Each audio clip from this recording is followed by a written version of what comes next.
ایسے حج کی قبولیت کے بھی شرائط ہیں، اور ہمیشہ ہمیں ان شرائط کو اپنے ذہن میں رکھ کر کے اور اس کے بعد کوئی بھی عبادت کرنی چاہیے اور اسے انجام دینا چاہیے۔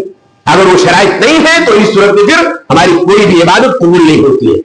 سب سے پہلی شرط اخلاص سے نیت خالص ہونی چاہیے۔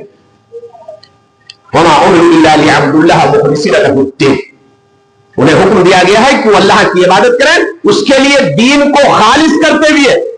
انما الاعمال بالنیات، عملوں کا دار و مدار نیتوں کے اوپر ہے۔ نیت خالص ہونی چاہیے، اس کے اندر ریا، نمود، دکھاوا، یہ ساری چیزیں نہیں کہ حج کر کے جب آئے تو لوگ ہم کو حاجی کہے، حاجی صاحب السلام علیکم، یہ نیت نہیں ہونی چاہیے۔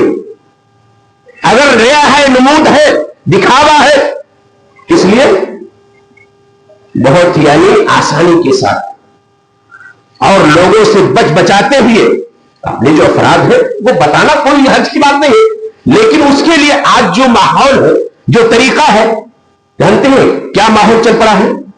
حج کی تاریخ آتی ہے، پاس ہو گیا تو سارے رشتے داروں کے اندر ڈوبگی پیٹنا شروع ہے، ان کی دعوت دینا اور اس کے بعد ان کو کھلانا، گاؤں والوں کو کھلانا، کس لیے ہوتا ہے کہ تاکہ لوگ سمجھے کہ ہاں انسان حج کرنے کے لیے جا رہا ہے۔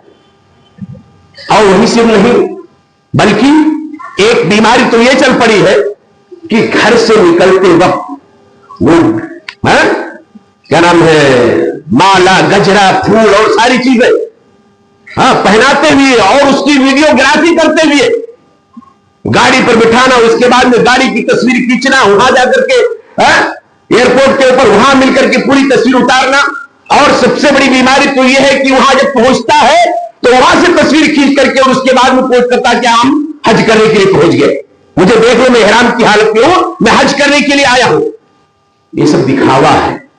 ایسی چیزوں سے ہمیں اور آپ کو بچنا چاہیے۔ اگر اللہ خانہ کعبہ کی زیارت کی توفیق دیتا ہے تو اس صورت میں ہمیں اخلاص سے نیت پہلے پیدا کرنی چاہیے، خالص نیت ہونی چاہیے، دکھاوا نہیں، ریا اور نمود نہیں۔ اللہ رب العزت کیا کرتا ہے؟ ایسی نیکیوں کو مٹا دیتا ہے۔ وہ لمبی روایت آپ لوگوں نے سنی نا، عالم اور اس کے بعد میں پھر مالدار، ان سب کو لایا جائے گا، کیا ہوگا؟ اللہ رب العزت تم کو اٹھا کر کے جہنم کے اندر، کیوں؟ اس لیے کہ تم نے دکھاوے کے لیے کیا تھا، عالم بنے تھے دکھاوے کے لیے، مالدار تم نے خرچ کیا تھا دکھاوے کے لیے، جہاد کیا تھا دکھاوے کے لیے۔ ریا اور نمود نہیں ہونی چاہیے۔ دوسری چیز یہ ہے کہ انسان کے اندر تقوی ہونی چاہیے۔ تیسری شرط روزی حلال ہونی چاہیے۔ حج کے راستے میں جو پیسہ ہم خرچ کر رہے ہیں وہ حلال طریقے سے کمایا ہوا ہونا چاہیے۔ اگر 1 روپیہ بھی حرام طریقے کا ہے تو آپ یہ سمجھ لیجئے کہ ہماری عبادت اللہ کے یہاں قبول نہیں ہو سکتی ہے۔ آج امت مسلمہ اس کا بہت زیادہ شکار ہے، خاص طور سے ہمارے ہندوستان میں تجارت کرتے رہتے ہیں، ڈنڈی مارتے رہتے ہیں ایک دوسرے کا، غصب کرتے رہتے ہیں، اور اس کے بعد میں پھر جب آخری مرحلہ آتا ہے تو اس کے بعد پھر کیا کہتے ہیں؟ چلو حج کرنے کے لیے آتے ہیں۔ یاد رکھے اگر حرام کا پیسہ ہے کمایا ہوا تو اسی صورت میں حج قبول نہیں۔ 1 روپیہ بھی اگر اس کے اندر حرام کا ہے تو حج قبول نہیں ہے، اور اس کے حلال ہونا یہ بہت ہی لازم اور ضروری ہے۔ اور انسان کو اپنے گناہوں سے توبہ کرنی چاہیے۔ توبوا الی اللہ جمیعا ایھا المؤمنون لعلکم تفلحون، اے لوگوں تم سب کے سب اللہ سے توبہ کرو شاید کہ تم کامیاب ہو جاؤ۔ اور سنت نبوی کی اتباع، یہاں گھر سے نکلتے ہوئے سے لے کر کے اور وہاں پہنچنے کے بعد پھر 8ویں تاریخ سے حج کے جو احکام شروع ہوتے ہیں اس وقت سے لے کر کے 10ویں تاریخ، پھر 11 اور 12 تاریخ جتنے بھی حج کے احکام ہیں وہ سارے احکام اللہ کے نبی صلی اللہ علیہ وسلم کے سنت کے مطابق ہونا چاہیے۔ اور یہی وجہ ہے کہ اللہ کے نبی صلی اللہ علیہ وسلم نے اپنے صحابہ کرام کو جب لے کر کے گئے تو آپ نے خطبہ دیا، اور خطبہ کے درمیان بہت ساری باتیں کہی، اور اس کے بعد میں کیا کہا تھا؟ خذوا عنی مناسککم، اے میرے صحابہ مجھ سے حج کے احکام سیکھ لو، لے لو۔ آپ اٹھائیے مسلم کتاب الحج باب صفت حج النبی صلی اللہ علیہ وسلم، حضرت جابر کی لمبی روایت ہے، 4-5 صفحے کے اندر حضرت جابر رضی اللہ تعالیٰ عنہ کیا کرتے ہیں، مدینہ سے نکلنے سے لے کر کے اور اس کے بعد میں دوبارہ مدینہ واپس آنے تک پوری حیات، پوری کیفیت اللہ کے نبی صلی اللہ علیہ وسلم کی بیان کرتے ہیں۔ مدینہ سے نکلے تو آپ کہاں گئے، کہاں پہنچے، کہاں احرام باندھا، کہاں تلبیہ پکارا، مکہ پہنچے تو آپ نے کیا کیا، 8ویں تاریخ کو، 9ویں تاریخ کو، 10ویں تاریخ کو، 11 اور 12 تاریخ کو اللہ کے نبی نے کون کون سے احکامات کیے، پوری تفصیل حضرت جابر رضی اللہ تعالیٰ عنہ نے اس کے اندر بیان کر دی ہے۔ ضرورت صرف اس بات کی ہے ہم اس کو جاننے کی کوشش کریں، سیکھنے کی کوشش کریں۔ اگر اللہ توفیق دیتا ہے تو لازم اور ضروری ہے کہ ہم سب سے پہلے اس کو جانیں کہ ہم جو عبادت کرنے جا رہے ہیں ہماری وہ عبادت سنت نبوی کے مخالف نہ ہو جائے، اس سے الگ نہ ہو جائے۔ آج بہت سارے جاتے تو ہیں لیکن آپ دیکھیے کہ ان کے ذہنوں کے اندر کس طریقے سے بیماری بٹھا دی گئی ہے، وہاں پہنچنے کے بعد بھی خانہ کعبہ کے اندر نماز پڑھنے کے لیے نہیں جاتا، جس کے اندر کیا ہے دیگر مسجدوں کے بالمقابل 1 لاکھ نماز کا ثواب، اس کے اندر نماز پڑھنے نہیں، کیوں؟ وہاں بھی پڑھا رہا ہے، اس کے پیچھے ہمارے امام صاحب نے منع کیا نماز نہیں پڑھنے کا۔ اللہ کے بندے اتنا سب خرچ کر کے جا رہے ہو اور اس کے بعد میں وہاں نماز نہیں پڑھتے ہو، نماز نہیں تو حج کیسے؟ قطعی طور پہ نہیں ہے۔ تو سنت نبوی کی اتباع اور جانے سے پہلے انسان کو کے پاس اگر امانت ہے تو اس امانت کی ادائیگی کر کے جائے، اگر حقوق العباد کے اندر کوتاہی ہوئی ہے تو اس کو پورا کر دے اور اس کے بعد میں پھر حج کرنے کے لیے جائے۔ اسی طریقے سے شرک و بدعت سے دوری یہ بھی لازمی اور ضروری ہے۔ بہت سارے شرکیہ افعال جا کر کے وہاں کرتے ہیں، مثال کے طور پہ جب خانہ کعبہ نگاہ پڑتی ہے نا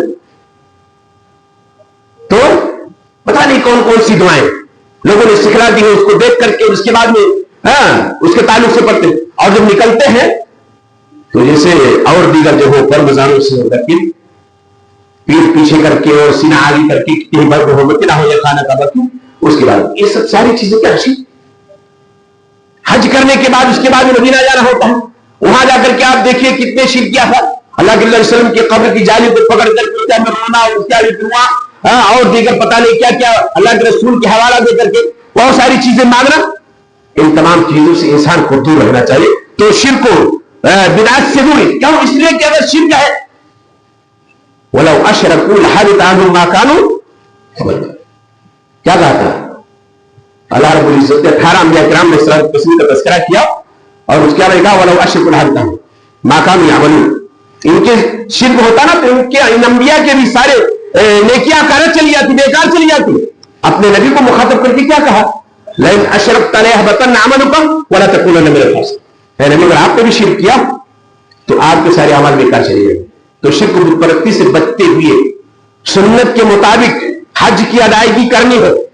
ایک اور بات، ہم اور آپ یہ سمجھتے ہیں کہ خانہ کعبہ کا حج کرنے کے لیے جب گئے ہیں تو مسجد نبوی کی زیارت لازم اور ضروری ہے۔ ہمارے ذہن میں یہ بات ہے، یاد رکھیں کہ مسجد نبوی کی زیارت کا حج اور عمرہ سے کوئی تعلق نہیں ہے، کوئی تعلق نہیں۔ اگر آپ عمرہ کرنے گئے اور مکہ عمرہ کیا، وہاں سے آپ واپس چلے آئے، حج کرنے گئے وہیں سے آپ واپس چلے آئے، آپ کے اوپر کوئی گناہ نہیں۔ سمجھ رہے ہیں؟ کیوں؟ اللہ کے نبی صلی اللہ علیہ وسلم نے جب حج کیا تھا تو آپ کے ساتھ، آپ تو مدینہ سے گئے تھے لیکن آپ کے ساتھ میں مکہ کے اطراف اور مکہ کے لوگوں نے بھی حج کیا تھا، لیکن کہیں یہ ثبوت نہیں ملتا ہے کہ اللہ کے نبی نے ان کو حکم دیا ہو کہ تمہارا حج مکمل نہیں ہوگا جب تک تم مسجد نبوی کی زیارت کے لیے نہیں جاؤ گے۔ کہیں نہیں ثبوت ملتا ہے، نہ اللہ کے نبی نے بھیجا اور نہ وہ صحابہ کرام جو مکہ کے تھے یا اس کے اطراف کے تھے وہاں مسجد نبوی کے اندر گئے، کہیں نہیں۔ اللہ کے نبی حج کرتے ہیں اور اس کے بعد پھر مدینہ واپس آ جاتے ہیں۔ ہاں ایک بات ضرور ہے کہ جس طرح مکہ کی فضیلت ہے ایسے مسجد نبوی اور مدینہ کی فضیلت ہے، مدینہ کا مقام اور مرتبہ ہے. مدینہ کیا ہے جانتے ہیں؟ یہ مبارک شہر ہے، نزول وحی اور مہاجرین و انصار کا مسکن ہے. یہیں سے اسلام پوری دنیا کے اندر پھیلا. اور مدینہ مکہ کی طرح حرم ہے. اللہ کے نبی صلی اللہ علیہ وسلم نے کہا کہ مکہ کو اللہ نے حرم قرار دیا اور میں مدینہ کو حرم قرار دیتا ہوں. اور مدینہ کی فضیلت جانتے ہیں؟ مدینہ کے اندر طاعون بیماری داخل ہو سکتی ہے، نہ دجال داخل ہو سکتا ہے. اللہ کے نبی صلی اللہ علیہ وسلم نے کہا کہ مکہ اور مدینہ کی گلیوں پر فرشتے متعین ہیں، دجال کبھی نہیں جا سکتا ہوا، طاعون کی بیماری کبھی داخل نہیں ہو سکتی ہے. اور آخری وقت میں ایمان مکہ اور مدینہ کے درمیان سمٹ کر کے رہ جائے گا. اور وہاں کا اجوا کھجور، اس کی فضیلت تو آپ جانتے ہیں کہ اگر کوئی انسان کھا لے تو اسی صورت میں زہر کا خاتمہ ہو جاتا ہے. انسان کو زہر شکار نہیں کر پاتا یا اس طریقے سے اس کے جسم کے اندر سرایت نہیں کرتا ہے.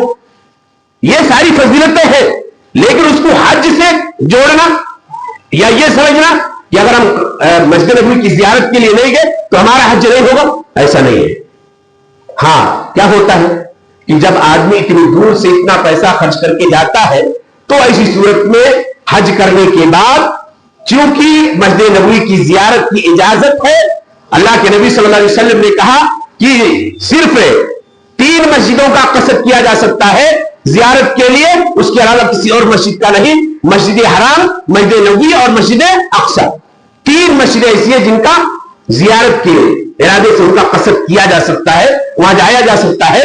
تو ٹھیک ہے، کوئی حرج کی بات نہیں ہے. آپ خانہ کعبہ کی زیارت کرنے کے لیے گئے ہیں، حج کرنے کے لیے گئے ہیں، موقع ہے آپ جا کر کے اس کی بھی زیارت کر لیں، قبا کی بھی زیارت کر لیں، مسجد قبا کی زیارت کر لیں. ثواب ہے. اللہ کے نبی صلی اللہ علیہ وسلم سوموار کے دن جایا کرتے تھے مسجد قبا کی زیارت کے لیے. ساری فضیلتیں ہیں، لیکن اس کو حج سے ملا کر کے جوڑنا کہ اگر ہم وہاں نہیں گئے تو ہمارا حج پورا نہیں ہوگا، یہ درست نہیں. انسان اتنا پیسہ خرچ کر کے آتا ہے اس لیے وہاں بھی زیارت کرنے کے لیے آتا ہے کہ اس کی فضیلت بھی کو حاصل ہو جائے. تو دوستو حج اسلام کا بنیادی رکن ہے اور ہماری یہ عبادت اسی وقت قبول ہو سکتی ہے جب ہم اس کے شرائط اور اس کے اصول و ضابطے کو سامنے رکھتے ہوئے اور ان کو فالو کرتے ہوئے اس عبادت کو انجام دیں گے، ورنہ پھر ہماری عبادت قبول ہونے والی نہیں ہے. یہ چند باتیں تھی جو میں نے آپ کے سامنے ذکر کی ہے. اللہ رب العزت سے دعا ہے کہ اللہ تبارک و تعالی ہمیں حج جیسے عظیم عبادت کو انجام دینے کی توفیق عطا فرمائے. اور اللہ تعالی ہم میں سے جن کو اللہ نے طاقت دے رکھی ہے انہیں چاہیے کہ وہ جلد سے جلد خانہ کعبہ کی زیارت کر لیں، اور جن کے اندر طاقت نہیں ہے انہیں آرزو و تمنا کرنی چاہیے. اللہ رب العزت سے دعائیں کرنی چاہیے کہ اللہ تمہیں اپنے گھر کا دیدار کرا دے. اللہ رب العزت سے دعا ہے کہ اللہ تبارک تعالیٰ ہمیں کتاب اللہ اور سنت رسول کی روشنی میں زندگی گزارنے کی توفیق عطا فرمائے. جب تک اس دنیا کے اندر انتظام میں رکھے ہمارا